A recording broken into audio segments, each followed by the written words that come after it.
make 190. Yeah. Anthony Joshua's gigantic. So big. He's so big. He's so much bigger. So, of course, like, his punch that he knocks Tyron Woodley out cold with, Joshua just eats it. Yeah. As Jake felt his punching power, those doubts AJ seeded in his mind were surely consuming Jake's inner monologue, because what was occurring in the fight validated what AJ had said. I do think it is a freak show, if I'm honest. I also think it's dangerous. I'm sat here as a boxing promoter and I see what goes on with the medicals before and after fights and how dangerous the sport is. And I saw Callum Simpson, the fight should have been stopped way before it was. Joe Rogan strongly reacts after Jake Paul takes a career-threatening knockout. He says Anthony Joshua is simply too big and too powerful, calling him absolutely huge. Rogan explains that Joshua landed a crushing right hand at full force, breaking Jake Paul's jaw. He stresses that the strength gap is massive, and fighting someone as big and strong as Joshua is a whole different level. I give Jake so much credit for stepping into that ring. Bro, he got hit with a bomb, a right-hand bomb. When he got hit with that too, I don't know if enough has been made of the fact that, I mean, it was absolutely devastating. But the fact that he had awareness immediately to go like... Joe Rogan says Jake Paul was badly hurt in his recent fight. He explains that Jake lost teeth and took very hard punches. Rogan points out that Jake is now struggling to eat because of his injuries, showing how serious the damage is. He warns that fighting much bigger or stronger opponents again could end Jake's career. Rogan also criticizes taking dangerous fights just for entertainment and urges Jake to choose safer matchups to protect his health and future in boxing. Just deal with the fact that Anthony Joshua is going to connect with a bomb and breaks his jaw in 2 places. Yeah. And he's fucked. His jaw's wired shut now. He lost teeth. See, I mean, he made it to the 6th round. Yeah. Pretty wild. Did they put your teeth back in when they pop out like that, or are they gone forever? I don't know.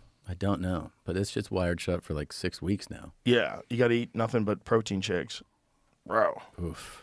I mean, look, it's a crazy world. The thing is that I would hope that he recognizes. Psychologist Derek Van Schick warns that Jake Paul faced very serious danger against Anthony Joshua, and his injuries were not small. He explains that Joshua's power and accuracy made the ring extremely dangerous for Paul, especially a right-hand punch that broke Jake's lower jaw in 2 places. Van Schick says this kind of injury causes a lot of pain, makes eating difficult, and can hurt a fighter's career in the long run.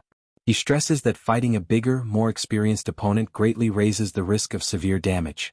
According to him, this fight shows how mismatched bouts can entertain fans but put fighters in life-changing danger, highlighting the need for careful preparation, caution, and respect for boxing's real risks.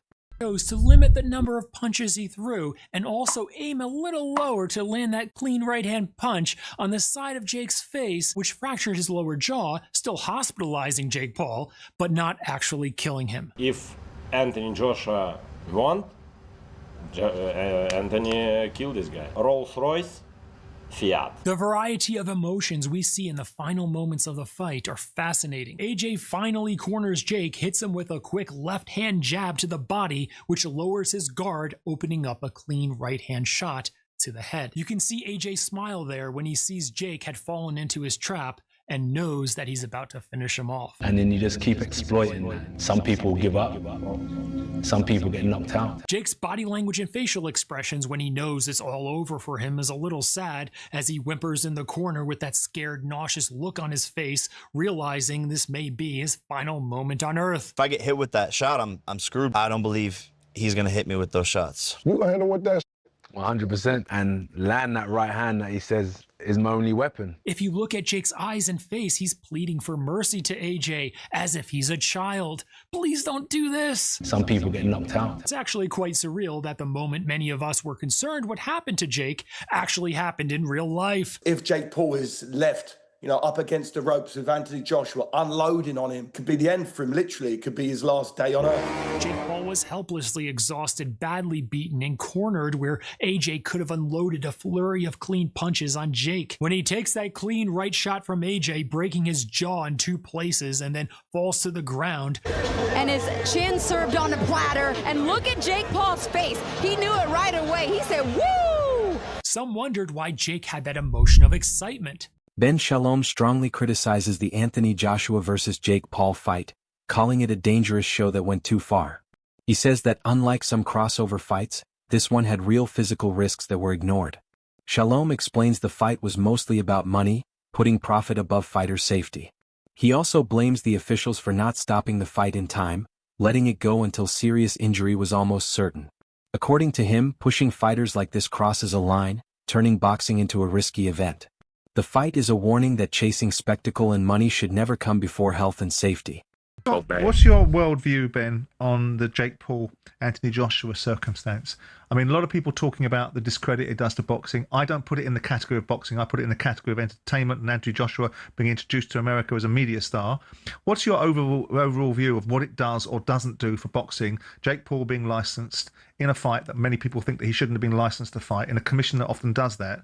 As a promoter, do you think it's a bad look for boxing, or are you thinking it doesn't really matter? It's not really what boxing's about. I usually and have said in the past that things can be things, you've got to take it for what they are. But in this occasion, I do think it is a freak show, if I'm honest. I also think it's dangerous. I'm sat here as a boxing promoter and I see what goes on with the medicals before and after fights and how dangerous the sport is. And I saw Callum Simpson, the fight should have been stopped way before it was, but was in trouble on Saturday night. It's all a bit of fun and it's all a money grab until someone gets seriously hurt, seriously damaged. And then the whole sport comes into disrepute. For me, it makes a mockery of the sport of boxing. For me, no one in the industry wants to talk badly about it because everyone's lined, the pockets are getting lined. And when you look at that, and kids will look at that, and fans will look at that, and sponsors will look at that and think that that is boxing. As I say, we're one punch away from something serious, and yeah, it's Ben, on the flip side of that argument, mate, you will tell me that you knew that Chris Eubank wasn't right to go into that fight. No, but let's be completely honest, right? Whatever you want to say about that fight, these are two experienced professional fighters. Chris Eubank Jr. has been in fights previously in his career where he's not been 100% for. You cannot justify. Jake Paul faced a huge challenge against the much bigger and taller Anthony Joshua. During the fight, he kept dropping to one knee, putting himself in real danger. Each fall risked serious injuries like ligament damage that can last a long time. This showed how risky it was for Jake to fight someone as big and experienced as Joshua, and how hard the fight was on his body. You're in there with a bigger, taller person, so keep taking the knee. First of all, your knee, you can get ligament damage. Remember when Julio Cesar Chavez Jr. was losing every round to Sergio Martinez, and then Martinez fell to the ground kind of weird? He messed up his knee. He was never the same fighter. So you got a broken jaw, but you could have tore ligaments in your knee by having a 260-pound man, fall on top of you because you keep making it sloppy and falling around and spilling about. And even if you don't like rupture something or tear a ligament or whatever, it's not really much better than someone leaning on you. Do you know how much energy you exert by having to be 220 pounds or whatever, 216, and keep picking yourself back up? Like, I seen a thing, I didn't count myself, but it said there were 12 or 13, maybe 14 times that Jake Paul was on the canvas. Horrible strategy. And Netflix, I don't even see how they would like that. And for me, this generation they're chopped, bro. Jake Paul did all this, and y'all want me to give a bunch of credit. Jake Paul did all this talking about Joshua getting knocked out. You did whatever to sell the fight, but you didn't make good. That doesn't make you look good when you talk crazy and talk spicy, and then you have no intentions of fulfilling that. And then you got the Jake Paul fans and the Andrew Tate fans, because they lost kind of back-to-back, where they're trying their hardest to turn this into some inspirational story. Like, oh, as long as you try, it doesn't matter. No. Brendan Shaw shared his honest view on Jake Paul fighting Anthony Joshua, saying there was never a real chance for Jake to win. He pointed out the huge skill gap, explaining that Joshua's power, accuracy, and ring experience made it almost impossible for Paul to compete evenly. Shah said that while fans and social media built a lot of hype, the reality inside the ring was very different. According to him, the fight was made more for show than true competition. With Jake facing challenges far beyond his level, the matchup showed that hype and popularity cannot replace real boxing skill, especially against a top fighter like Joshua. The way this should be marketed is not, can Jake Paul beat Anthony Joshua? That's insane. That's not real. That's not real in any facet. There was never a chance. There's never a chance. And the Jake Paul fans, and I was getting this a ton from in DMs and comments going, well, everyone has a puncher's chance. That's an uneducated opinion. A puncher's chance, yes. If they're in a bar and Anthony Joshua's there at the pub and Jake Paul were to sneak up behind him and hit him in the back of the head or, in the side or something, maybe, even then, he's a little light in the ass, but maybe that's a puncher's chance. In a professional bout where a professional fighter at the level of Anthony Joshua is at, and he is going into a ring knowing and expecting to get hit, there is no puncher's chance when there's that much discrepancy in talent level. There's not, especially when the size difference. And some of you will say, Jake Paul hits hard. To you, yes, to you. But also, Jake Paul hits hard for a 200-pound man. He wouldn't even measure in the top 1,000 professional heavyweight boxers in the world as far as the strength knockout meter, if there is such a thing. It's not possible. So a lot of you were tuning in for saying, well, he has a puncher's chance. That's not real. That doesn't exist here. And now they could do this, but I don't think it's going to get the same amount of views, but it would set expectations. If, when this fight was announced, Jake Paul's team said, hey, we're fighting Anthony Joshua, who thinks we can last 8 rounds? Boxing analysts quickly noted that Jake Paul's fight with Anthony Joshua showed the limits of his boxing skills. While Jake has earned attention and a big following through crossover fights, facing a top heavyweight revealed serious gaps in his abilities. Observers saw weaknesses in his stamina, showing that keeping up with an experienced opponent is much harder than his past fights suggested. Technical problems were also clear, from footwork to defense, proving that online fame and hype cannot replace years of training. Analysts stressed that real boxing takes consistency, discipline, and the ability to adjust to top-level fighters, skills Jake still needs to fully show. This fight acted as a reality check, showing that while promotion and entertainment can boost a fighter's popularity, they cannot hide weaknesses against the sport's highest level of competition. Because you train or you put on a pair of boxing gloves, that does not mean that you will be perceived as legitimate. It doesn't mean people will be willing to pay to watch you fight. Me personally, I was done with Jake Paul after the pretend fight that he had with Mike Tyson last year. Clearly, I'm not the only one, because viewership for his fight last weekend with Anthony Joshua, it was significantly lower than a real fight between Canelo Alvarez and Terrence Crawford. Derek Chisora spoke very honestly about Jake Paul's fight with Anthony Joshua, making it clear that just stepping into the ring doesn't automatically earn respect. He explained that real bravery in boxing takes more than being there. It requires training, skill, and the ability to handle real challenges with strategy and discipline. Chisora dismissed the praise and comparisons from others in the sport, saying they ignored the truth that Paul was mismatched against a much stronger and more experienced opponent. He added that just taking hits or facing danger does not prove toughness. True respect comes from skill, smart choices, and consistent performance under pressure, not simply surviving a risky fight. Chisora's comments remind everyone that a flashy fight is not the same as real achievement in boxing.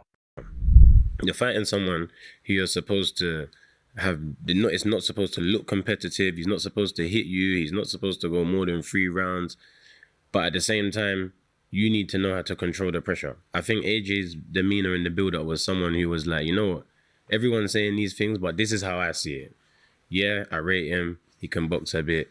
He did say in an interview with Steve Bunce that like, when he was talking certain things, there's a part of me that wants to punch him in his face, but I'm just going to chill. And I feel like that's how he handled the immense pressure. The last time we saw AJ fuming like this, like when he actually tried to do something, was with Dylan. Mm-hmm. So So we should not judge him when he says something like this, because when he don't say nothing, we say, oh, why is he not saying anything back? Yeah. And when he says something, we're like, oh, what did you say that for? You know, so the guy is not gonna win with anybody, because if he says something, you're like, oh, you guys go against him. If he does not, so he's just madness. So yeah, and Eddie said that as much as that, because we asked him. Well, I asked him about the comments about when AJ didn't threaten to kill Jake, but he said, if I can kill you, I will. And Eddie said, look, people say he's too media trained and he's too boring, and then when he says something, everyone's up in arms about it. So I understand that. That's why I think it was balanced. That's why I think the build-up was actually balanced, because he said, if I can kill you, I'll kill you. That shows you I'm not. And as the week went on, at the weigh-in, he started to show his frustration. Yeah, don't touch my face. Like, it's not ha-ha. We're not running these jokes. The fight with Joshua was both a show and a warning. Jake Paul's social media fame and past wins could not make up for facing a real heavyweight. Analysts agreed that experience, preparation, and skill matter far more than bravado, and that safety must come first. The match showed the limits of crossover boxing and the dangers when a fighter is pushed beyond their ability, affecting both Paul's career and the sport. Analysts said the fight focused more on money and media hype than real competition, putting Paul at unnecessary risk. The big gap in size and experience between Paul and Joshua showed how financial incentives can outweigh safety and fairness. Paul's injuries were a strong reminder of the real dangers in these high-profile mismatches. And he should have thought about that before getting in the ring with him. And I think a lot of things were revealed inside the ring. All the grabbing of the leg and stuff like that. That shouldn't have been. That almost looked like, it reminded me of Troy. You guys remember Troy when Orlando Bloom's character grabbed his brother's leg, You know what I mean? It looked like he was desperately scared, but I think he should have been desperately scared, because AJ was coming to hurt him. This wasn't a Mike Tyson fight. He wasn't 58 years old. This dude is 36. And Anthony Joshua, like he said, because I've heard AJ say stuff like that. Hey, I'm going to F you up. He said the same thing to Hellenius, because he thought Hellenius was looking at him crazy. And it's like, what do you, why are you looking at me like that? Right? And Hellenius like, huh? And what happened to Hellenius? He got knocked out, and needless to say, he tested positive for something. But yeah, so if you hear AJ say, hey, I'm going to F you up. Oh yeah. That's what he means. And I think Jake Paul knew it. And I mean, he avoided a lot of big shots at the beginning of that fight, But then as AJ started getting closer and those punches started getting, more in range of hitting him, the grabbing happened a lot, more. He started gripping off for dear life. And, $90 million, would anyone do it, though? I don't think anybody would do it, though. That's all for today's video. Stay tuned for the next one.